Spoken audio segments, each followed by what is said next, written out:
ರಾಜ್ಯ ಸರ್ಕಾರ ಗುಲ್ಬರ್ಗಾದಲ್ಲಿ ಬಹುಮನಿ ಸುಲ್ತಾನರ ಜಯಂತಿ ಆಚರಿಸಲು ನಿರ್ಧರಿಸಿದ್ದು, ಈ ಬಗ್ಗೆ ಗುಲ್ಬರ್ಗಾದಲ್ಲಿ ವಿರೋಧ ವ್ಯಕ್ತವಾಗಿದೆ. ಈ ಬಗ್ಗೆ ಉಡುಪಿಯಲ್ಲಿ ಮಾತನಾಡಿರುವ ವಿಧಾನ ಪರಿಷತ್ ಸದಸ್ಯ ಕೋಟಾ ಶ್ರೀನಿವಾಸ್ ಪೂಜಾರಿ, ಸಿದ್ದರಾಮಯ್ಯ ಸರ್ಕಾರ ಬರೇ ಇಂಥದ್ದೇ ಮಾಡ್ತಾ ಇದೆ, ಮಹಾಪುರುಷರ ದಿನಾಚರಣೆ ಅಂದ್ರೆ ತಪ್ಪಲ್ಲ, ಕ್ರೌರ್ಯದ ಮತ್ತೊಂದು ಸಂಕೇತವಾದ ಟಿಪ್ಪು ಜಯಂತಿ ಮಾಡಿದ್ರು, ಬಹುಮನಿ ಸುಲ್ತಾನರು ಕನ್ನಡಿಗರಿಗೆ ಬಹಳ ತೊಂದರೆ ಕೊಟ್ಟಿದ್ದಾರೆ ಅಂತ ಮಾಧ್ಯಮಗಳಲ್ಲಿ ಓದಿದ್ದೆ, ಟಿಪ್ಪುವಿನ ಮತ್ತೊಂದು ರೂಪ ಬಹುಮನಿ ಸುಲ್ತಾನರಾದ್ರೆ ಈ ಪ್ರಸ್ತಾಪದ ಬಗ್ಗೆ ಪುನರ್ ಪರಿಶೀಲನೆ ಮಾಡಿ ಅಂತ ಸರ್ಕಾರಕ್ಕೆ ಆಗ್ರಹಿಸಿದರು. ಬಹುಮನಿ ಸುಲ್ತಾನರ ದಿನಾಚರಣೆಯನ್ನು ಸರ್ಕಾರ ಮಾಡಲಿಕ್ಕೆ ಹೊರಟಿದೆ.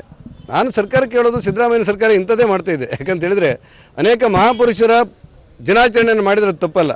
ಆದರೆ ಟಿಪ್ಪು ಸುಲ್ತಾನ್ನ ದಿನಾಚರಣೆಯನ್ನು ಮಾಡಿದಾಗ ಆ ಕ್ರೌರ್ಯದ ಮತ್ತೊಂದು ಸಂಕೇತವಾಗಿರುವಂಥ ಟಿಪ್ಪು ಸುಲ್ತಾನ ದಿನಾಚರಣೆ ಮಾಡಿರುವಂಥ ಘಟನೆಗಳನ್ನು ನೋಡಿದ ನಂತರ ಈ ಬಹುಮನಿ ಸುಲ್ತಾನವನ್ನು ಕೂಡ ಕನ್ನಡಿಗರಿಗೆ ಬಹಳ ತೊಂದರೆಯನ್ನು ಕೊಟ್ಟಿದ್ದಾರೆ ಅನ್ನುವಂಥದ್ದು ವಿಚಾರಗಳು ಆಗಾಗ ಎಲ್ಲ ಮಾಧ್ಯಮದಲ್ಲಿ ಬರ್ತಾ ಇದೆ. ಒಂದು ವೇಳೆ ಟಿಪ್ಪು ಸುಲ್ತಾನ್ನ ಮತ್ತೊಂದು ರೂಪ ಬಹುಮನಿ ಸುಲ್ತಾನ್ ಆಗಿದ್ದರೆ ಅದರ ಬಗ್ಗೆ ಪುನರ್ ಪರಿಶೀಲನೆ ಮಾಡಬೇಕು ಅನ್ನುವಂಥ ಆಗ್ರಹವನ್ನು ನಾನು ಸರ್ಕಾರಕ್ಕೆ ಮಾಡ್ತೇನೆ.